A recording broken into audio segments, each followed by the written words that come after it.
또 여호와의 말씀이 내게 임하여 이르시되 인자야 내가 반역하는 족속 중에 거주하는도다.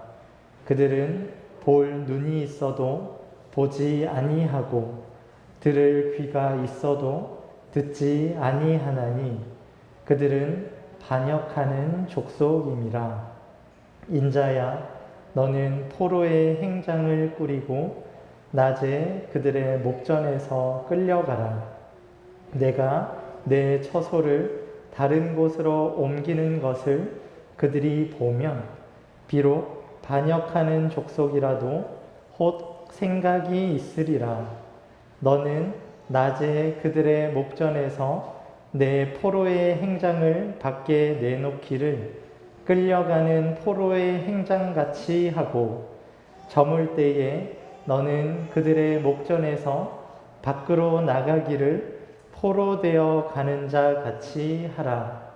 너는 그들의 목전에서 성벽을 뚫고 그리로 따라 옮기되 캄캄할 때에 그들의 목전에서 어깨에 메고 나가며 얼굴을 가리고 땅을 보지 말지어다.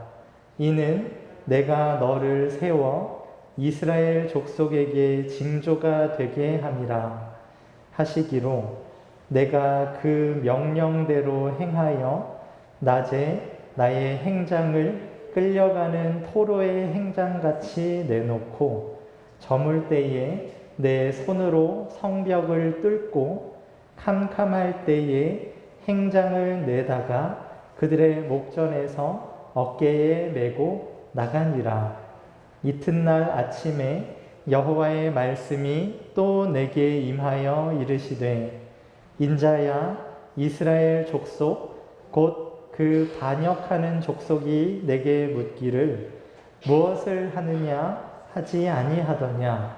너는 그들에게 말하기를 주 여호와의 말씀에 이것은 예루살렘 왕과 그 가운데에 있는 이스라엘 온 족속에 대한 묵시라 하셨다 하고 또 말하기를 나는 너희 징조라. 내가 행한 대로 그들도 포로로 사로잡혀 가리라. 무리가 성벽을 뚫고 행장을 그리로 가지고 나가고 그 중에 왕은 어두울 때에 어깨에 행장을 메고 나가며 눈으로 땅을 보지 아니하려고 자기 얼굴을 가리리라 하라. 내가 또 내 그물을 그의 위에 치고 내 올무에 걸리게 하여 그를 끌고 갈대아 땅 바벨론에 이르리니 그가 거기에서 죽으려니와 그 땅을 보지 못하리라.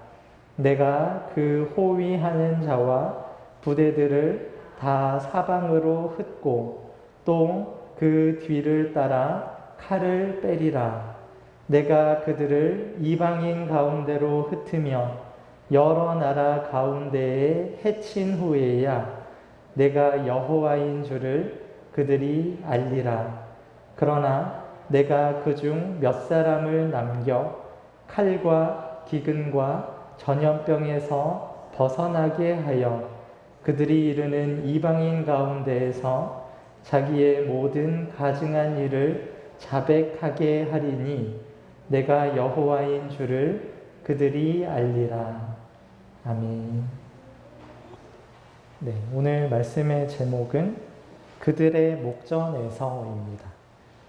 볼 눈이 있어도 보지 못하고 들을 귀가 있어도 듣지 아니하는 반역하는 족속을 위해서 하나님께서 하시는 일이 무엇인지 에스겔 12장 말씀을 통해서 살펴보겠습니다. 주전 592년 9월 17일에 하나님은 에스겔을 환상 중에 예루살렘 성전으로 데리고 가셨습니다. 그리고 거기에서 자행되고 있는 우상 숭배 장면을 목격하게 하십니다.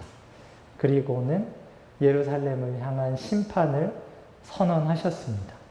여호와의 영광은 성전을 떠나서 예루살렘 동쪽 산에 머뭅니다. 여호와의 영광이 가득한데 성전이 파괴될 수는 없거든요. 그래서 여호와의 영광이 성전을 떠났다는 것은 성전을 파괴할 준비가 끝났다 하는 뜻입니다. 조만간 하나님은 예루살렘에서 자행되는 모든 가증한 일에 대한 보응으로 그 성에 재앙을 내리실 것입니다. 사람들은 죽고 성전과 성읍은 무너지고 불에 탈 것입니다. 하나님은 이 일이 일어나기 6년 전에 성전이 586년에 무너지는데 그 일이 있기 6년 전에 일찌감치 알려주셨습니다. 하나님께서 미리 알려주신 이유가 무엇이겠습니까? 재앙이 임박했으니 회개하고 돌이키라 하는 뜻이죠. 재앙이 임박했으니 회개하고 돌이켜라. 자녀를 때리는 걸 좋아하는 부모가 있나요? 자녀에게 부모가 너 자꾸 그러면 맞는다 이렇게 말하는 것은 야, 내가 너를 좀 때려야지 속이 시원하겠다 이런 뜻인가요? 아니죠. 지금 네가 하고 있는 행동이 몹시 잘못된 행동이니 고집을 꺾고 빨리 부모 말을 들으라는 말이죠. 예루살렘의 재앙을 예고하시는 하나님 마음도 마찬가지입니다. 가증한 우상을 버리고 서로를 향한 폭력을 그치고 하나님을 사랑하고 이웃을 사랑하는 삶으로 돌아오라는 뜻으로 재앙을 예고하시는 것입니다. 그런데 이스라엘은 하나님께서 에스겔을 통해서 주신 경고에 아무 반응도 하지 않았던 것 같습니다. 옛날 요나의 선포를 듣고 회개했던 니느웨처럼 이스라엘도 에스겔의 이 경고의 말씀을 듣고 그들의 죄악을 버렸다면 아마 예루살렘은 무너지지 않았을 것입니다. 그게 안 무너지고 지금까지 있었으면 세계 불가사의 중에 하나로 꼽혔을 거예요. 예루살렘 성전이 솔로몬이 지었던 성전이 되게 어마어마했던 것으로 여겨지거든요. 요나의 고백처럼 하나님은 은혜로우시며 자비로우시며 노하기를 더디하시며 인애가 크시사 뜻을 돌이켜 재앙을 내리지 아니하시는 하나님이시기 때문에 이스라엘이 회개하고 하나님께 돌아왔다면 하나님은 예루살렘 성전을 무너뜨리지 않으셨을 겁니다. 비록 이제 무너뜨릴 준비를 다 마치고 하나님의 영광마저 성전에서 거두어 가셨지만 백성들이 엎드려 울면서 은혜를 구했다면 그들을 용서하셨을 겁니다. 그러나 에스겔 12장 1절에서 2절 말씀을 보면 이스라엘은 하나님의 경고 앞에서 그들이 마땅히 해야 할 반응을 하지 않았다는 것을 미루어 알 수가 있습니다. 우리 에스겔 12장 1에서 2절 말씀 함께 읽겠습니다. 시작. 또 여호와의 말씀이 내게 임하여 이르시되 인자야 내가 반역하는 족속 중에 거주하는도다. 그들은 볼 눈이 있어도 보지 아니하고 들을 귀가 있어도 듣지 아니하나니 그들은 반역하는 족속임이라. 볼 눈이 있어도 보지 않는다. 들을 귀가 있어도 듣지 않는다. 이스라엘은 반역하는 족속이다. 하나님께서 이스라엘의 상태에 대해서 이렇게 규정하십니다. 여기에서 반역하는 족속으로 우리말로 번역된 베이트 메리라는 표현은 에스겔 2장에서는 패역한 족속으로 번역된 말입니다. 하나님은 이스라엘에 대해서 반역하는 족속, 패역한 족속이라고 진단하십니다. 충분히 알아들을 수 있게 자세히 설명해 주시고 생생하게 보여주셨는데도 이스라엘은 보고 듣고 반응하지 않습니다. 하나님을 자신의 주권자로 인정하고 싶지 않기 때문입니다. 하나님의 명령보다 자신의 욕구가 더 소중하기 때문입니다. 하나님의 다스림을 받고 싶지 않다. 내 마음이 원하는 대로 하겠다. 하나님이 뭐라고 하든 듣지 않겠다. 앞으로 일어날 일이 어떤 재앙이어도 그걸 보여주셔도 보지 않겠다 하는 고집을 이스라엘은 하나님께서 예고하신 그 재앙을 실제로 당할 때까지 꺾지 않았습니다. 이게 우리의 마음 상태랑 너무너무 똑같지 않습니까? 하나님의 다스림을 거부하고 내 육신이 시키는 것에 충성하는 것, 이게 참 우리랑 똑같습니다. 우리 역시 하나님의 말씀을 보지 않고 듣지 않지요. 성도님들은 어느 정도로 하나님의 말씀을 사모하십니까? 얼마나 하나님의 음성을 듣기를 갈망하시나요? 약간의 여유가 생겼을 때 하시는 일이 뭔가 하는 걸 보면 알 수가 있습니다. 기회만 되면 말씀을 반추하고 그 들려주시는 말씀 앞에서 죄를 깨닫고 탄식하는 일에 열심을 내십니까? TV나 유튜브는 한번 켜면 한두 시간이 그냥 훌쩍 지나가는데 하나님 말씀은 하루 20분도 반추하기가 힘들죠. 그 이유를 아마 이렇게들 생각하실 거예요. 말씀을 아무리 읽어도 무슨 말인지 모르겠어요. 강도사님은 맨날 이상한 말씀만 보내요. 이런 마음이실 텐데요. 그게 어려운 말이 많아서 문장 구조가 복잡해서 무슨 말인지 모르는 게 아닙니다. 아마 초등학생들도 이게 찬찬히 읽어주면 다 알 수 있는 말이에요. 그런데 왜 무슨 말인지 모르겠냐면 사실은 그 말을 받아들이기가 싫은 겁니다. 내 주권을 하나님께 드리기가 싫어서 아무리 말씀을 듣고 보아도 들리지가 않고 보이지가 않는 겁니다. 우리 마음이 어찌나 완악하고 패역한지 하나님께서 오래 참으시면서 아주 좋게 말씀을 해주셔도 우리는 좀처럼 받아들이지를 않습니다.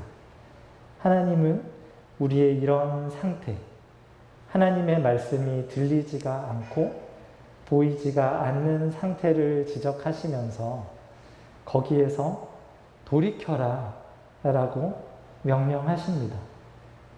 그런데도 우리는 그저 하나님께서 무슨 말씀을 하시는지 잘 모르겠다 하는 투로 반응합니다.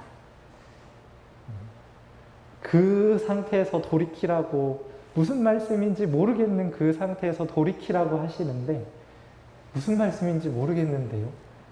라고만 반응을 하는 거죠. 하나님은 예레미야 선지자를 통해서 이렇게 외치십니다. 우리 예레미야 5장 21절 말씀 함께 읽겠습니다. 시작. 어리석고 지각이 없으며 눈이 있어도 보지 못하며 귀가 있어도 듣지 못하는 백성이여 이를 들을지어다. 어리석고 지각이 없다.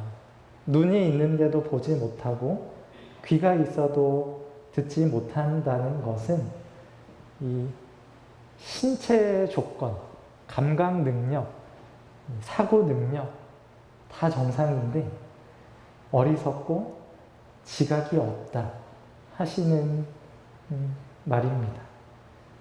어리석고 지각이 없다는 것에 이게 답답하고 눈물이 나야 하는 것입니다. 성도님들은 어느 날 갑자기 눈이 안 보이고 귀가 안 들리면 어떻게 하시겠습니까? 갑자기 안 보이네? 안 들리네? 그냥 그러고 그냥 태연하게 지내시겠습니까? 굳이 안 봐도 되지? 안 들어도 되지? 하루 세끼, 삼시세끼 밥만 먹으면 되지? 하면서 그냥 그렇게 지내시겠습니까? 그럴 사람은 없죠. 모든 일상을 중단하고 용하다는 병원은 다 찾아다니겠죠.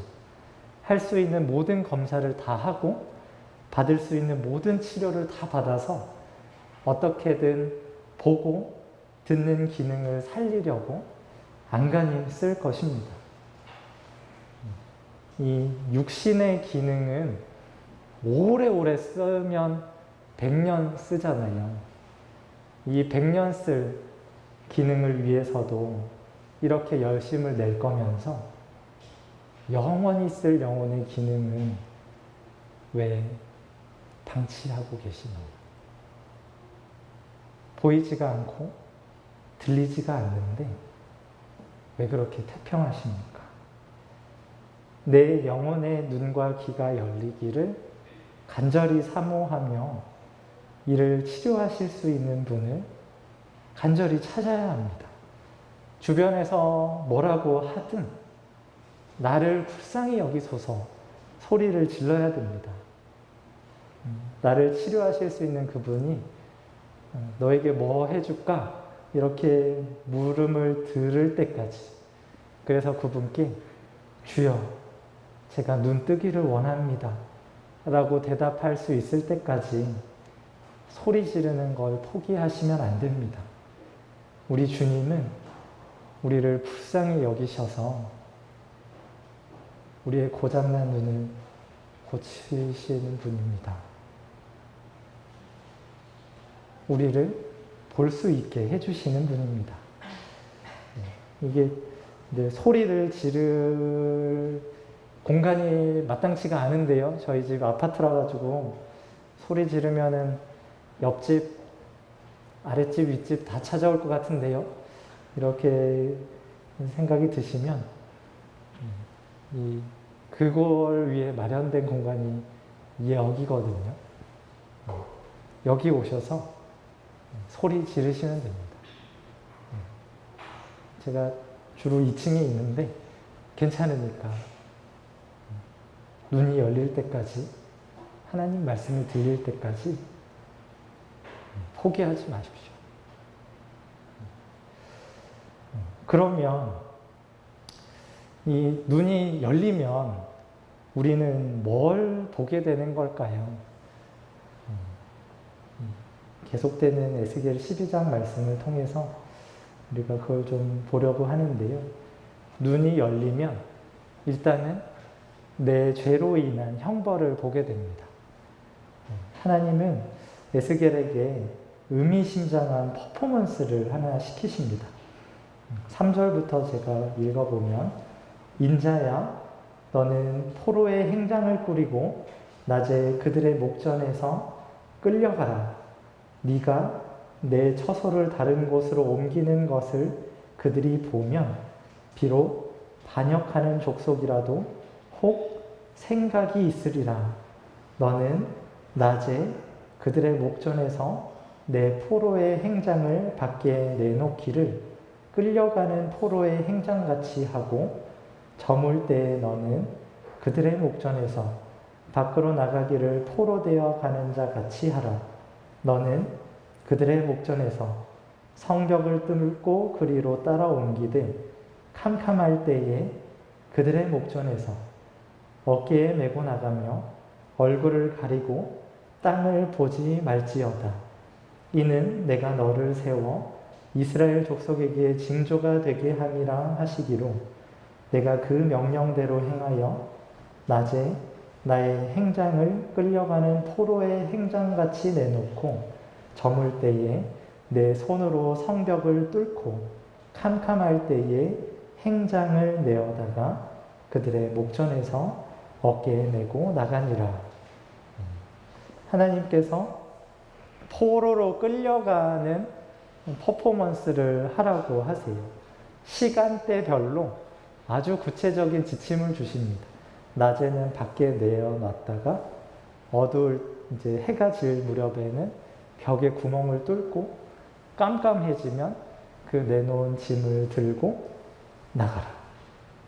그걸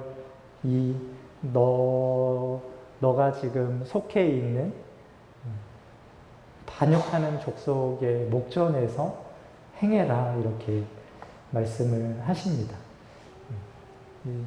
이 에스겔의 퍼포먼스를 본 사람들이 뭐 하는 거예요? 이렇게 물어봤을 텐데 하나님께서 그 다음날 그 내용을 이렇게 해설하라고 말씀을 하십니다.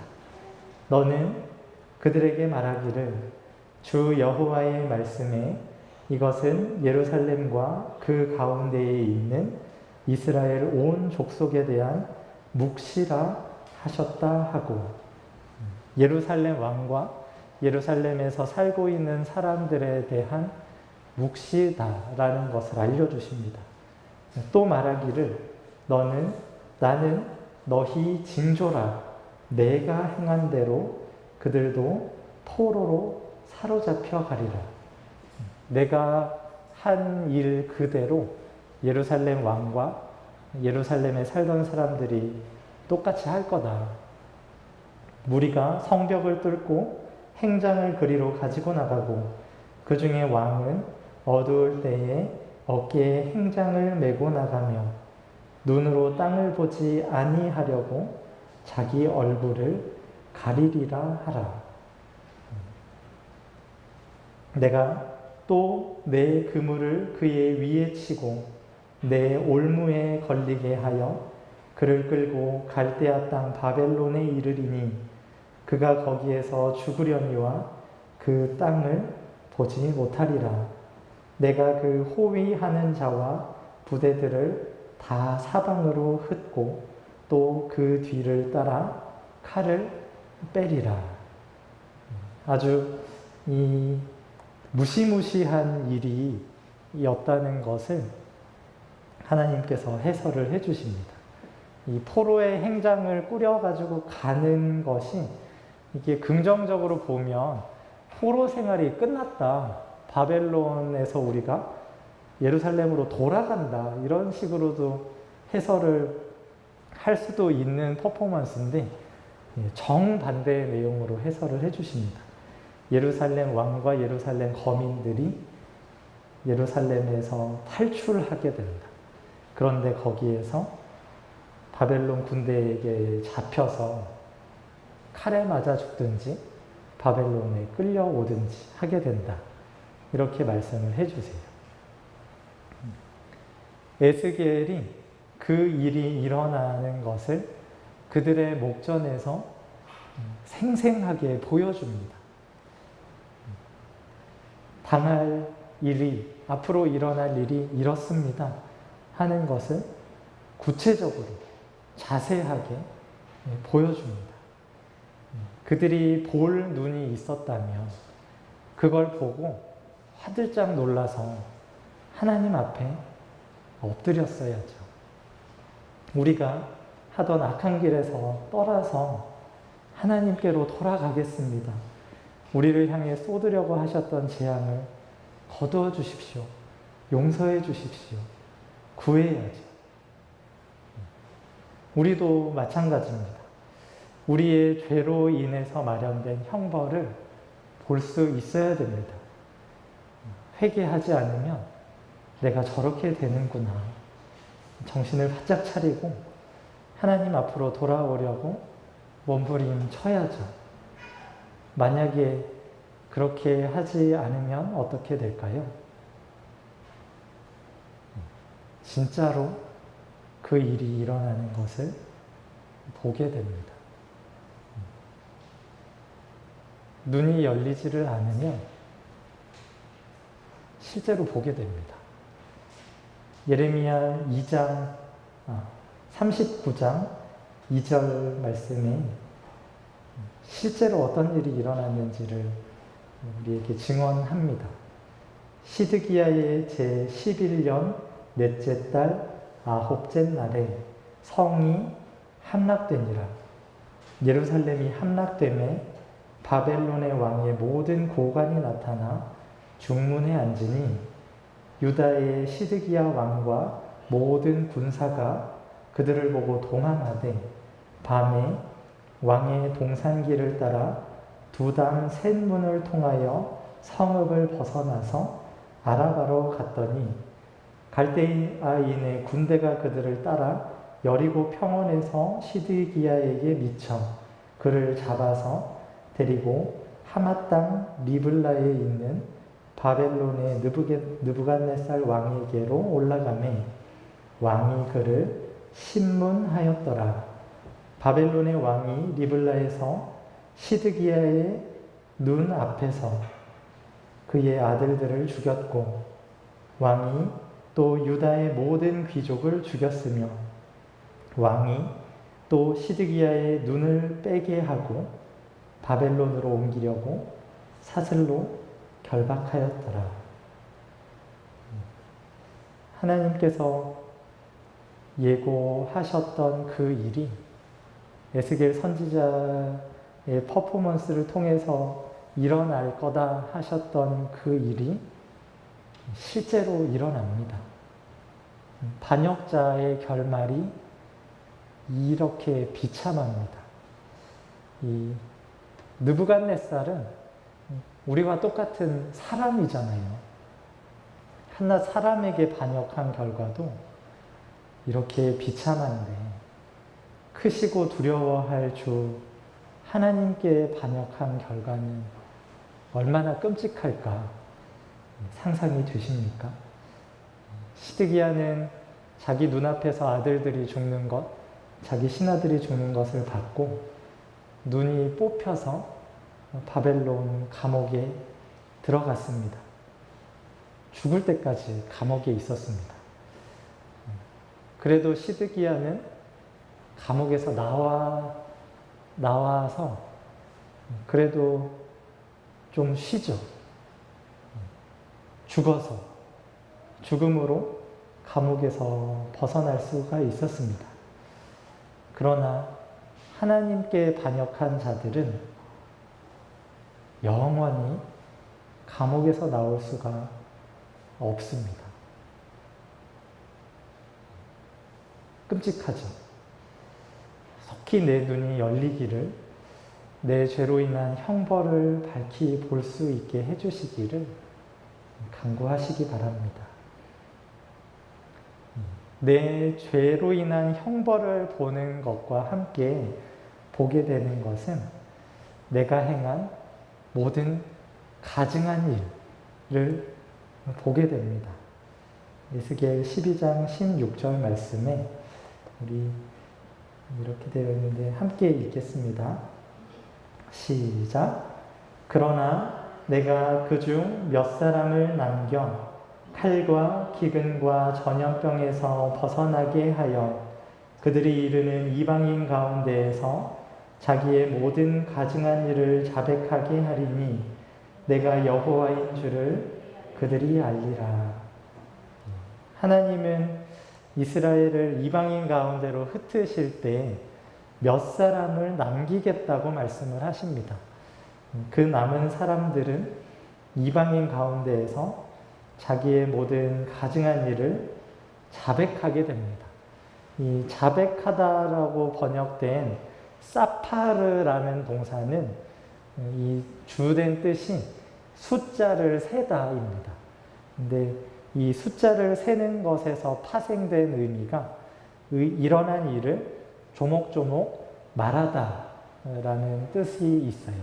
일어난 일을 조목조목 말하다. 그러니까 여기에서 자백하게 한다. 자기의 모든 가증한 일을 자백하게 한다 하시는 것은 내가 저지른 모든 죄악을 하나님께 조목조목 말씀드리게 한다 하시는 뜻입니다. 그 말은 내가 하나님께 한 가증한 일들을 보고 깨닫는다 하는 뜻이죠. 감긴 눈과 다친 귀로 하나님의 율법을 어기는 거란 의식이 없이 행했던 그 모든 반역 행위들이 하나하나 떠오르게 될 것입니다. 눈이 열리면 내가 행했던 그 모든 가증한 일들이 하나하나씩 보이게 되는 거죠. 그러면 지금 내가 칼과 기근과 전염병에서 벗어나 있다는 것이 얼마나 큰 은혜인지를 깨닫게 됩니다. 내 죄가 하나하나 보이면 이건 살려놓을 수가 없는 반역자거든요. 그리고 나랑 똑같은 죄를 저질렀던 내 가족, 내 이웃들은 이미 진작에 칼과 기근과 전염병으로 죽었는데 나만 살았구나 하는 이 사실이 하나님의 엄청난 호의라는 것을 알게 됩니다. 공의와 의로 다스리시되 저주와 심판이 아니라 인애로 찾아오시는 하나님을 알아뵙게 되면 내 죄가 더 선명하게 보입니다. 죄가 보이면 하나님의 인애가 보이는데 하나님의 인애가 보이면 내 죄가 더 선명하게 보입니다. 대수롭지 않게 여기는 존재에게 한 잘못은 대수롭지 않은 일로 여겨지지만 나를 사랑하는 존재에게 한 잘못은 너무너무 큰 잘못으로 느껴지기 때문입니다. 이렇게 내 죄로 인한 형벌과 내 죄로 인한 죄로 인한이 아니라 내 죄와 그로 인한 형벌이 눈이 열려서 보게 되면 그제서야 하나님, 여호와 하나님이 보이게 됩니다. 에스겔 12장 15절 말씀에 이렇게 말씀하시는데요. 우리 함께 읽겠습니다. 시작. 내가 그들을 이방인 가운데로 흩으며 여러 나라 가운데에 해친 후에야 내가 여호와인 줄을 그들이 알리라. 죄로 인한 형벌, 그리고 그 형벌을 불러온 죄, 이것이 보이면 여호와 하나님을 볼 수 있습니다. 하나님께 지독하게 반역하며 하나님을 대적한 나를 징계하시되 아예 버리지는 않으시는 것이 얼마나 큰 하나님의 인애인지를 깨닫게 됩니다.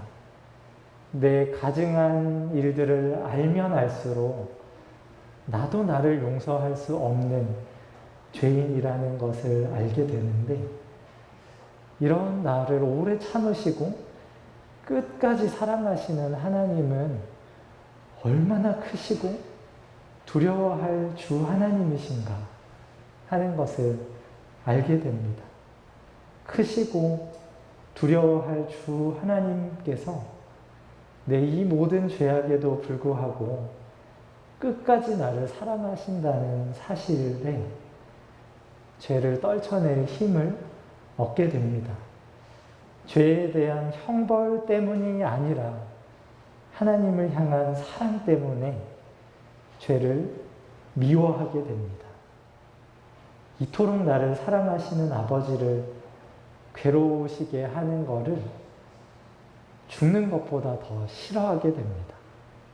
그래서 기쁜 마음으로 율법을 지키게 되죠.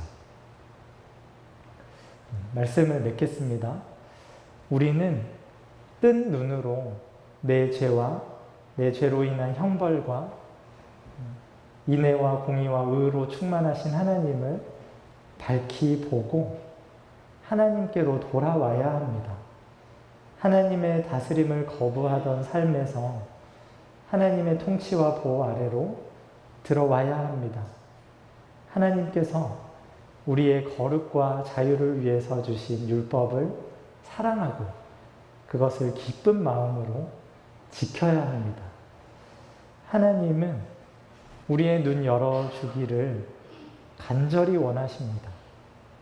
우리가 하나님께 눈 열어주시기를 간구하며 나아오기를 오래 기다리고 계십니다.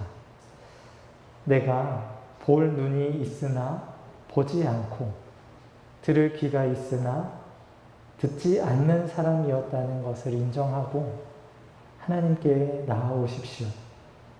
아버지께서 기쁘게 맞으실 것이며 우리의 닫힌 눈을 열어주실 것입니다. 내가 했던 가증한 일들과 그로 인한 결과를 하나하나 보는 것은 무척 고통스러운 일이겠지만 그 모든 죄악에도 불구하고 나를 향한 사랑을 거두지 않으시고 오히려 나를 하나님의 이름으로 일컫는 바 된 하나님의 자녀로 삼으신 아버지를 뵙는 것은 이 세상 무엇도 줄 수 없는 기쁨과 평안을 우리에게 허락할 것입니다.